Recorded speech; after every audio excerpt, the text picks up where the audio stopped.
joined now by Carmen Palmer, who's the head teacher of St Richard's Primary School in southwest London. Good afternoon to you, Carmen. I just wonder, from your perspective, from what you see, what is the battle that parents have on their hands to feed their children healthily? Well, I mean, I think obviously there's the economic battle. I think food prices have gone up quite significantly, and for families who have a limited budget, getting a healthy diet in front of their children is not easy in this day and age. That's for sure. Do you think it's got and then I think there's the sort of getting the children to make the healthy choices, and the children to understand why that's important. And again, I think that is a difficult job for parents. And a job for the school too. How much do they learn about healthy eating? Yeah, well, obviously there is we have a whole food strategy here, and there is a requirement for us to help our children to learn about food and learn to cook. But we have a lot of challenges in doing that, and in fact the kind of contents of the national curriculum are very limited. But here we believe that we've got a wider responsibility, and we try and bring in extracurricular projects to try and sort of enhance that. Are the children interested in it?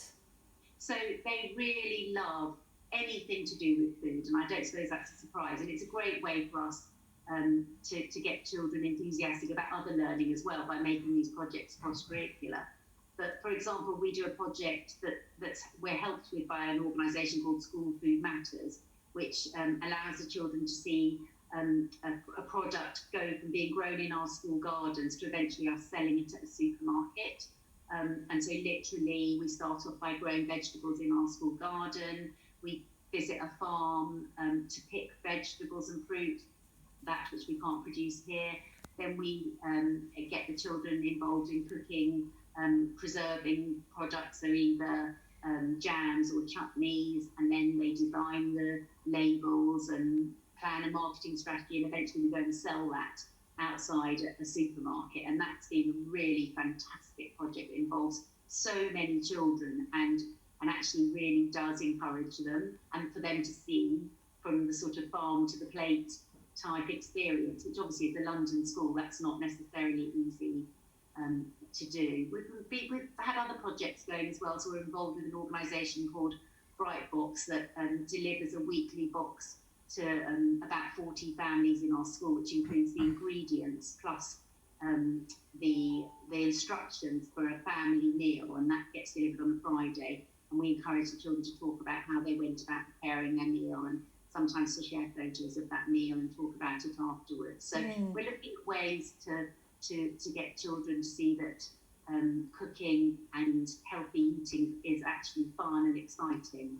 And the delivery of those boxes, is that something that's happened because of the COVID lockdown, or did it exist prior to that? Well, the organisation began the idea during lockdown, and actually it was being led by volunteers who were getting boxes out, and we were asked to sort of encourage families who could do with that to get a Bright Box. But actually it kind of expanded a bit into more of a food education project, and actually we're looking to how we might expand that next year with maybe a whole year group, so that all the children in the year group have that same experience. But yes, it certainly started in lockdown. I mean, in lockdown, you know, we became aware of families who didn't have enough food to put on their children's plates, so we had our own little unofficial food bank here, and we were trying to support families locally with that. Okay, very good to talk to you. Thank you so much. That's Carmen Palmer, the head teacher of St Richard's Primary School in southwest London. Thank you. Thank you.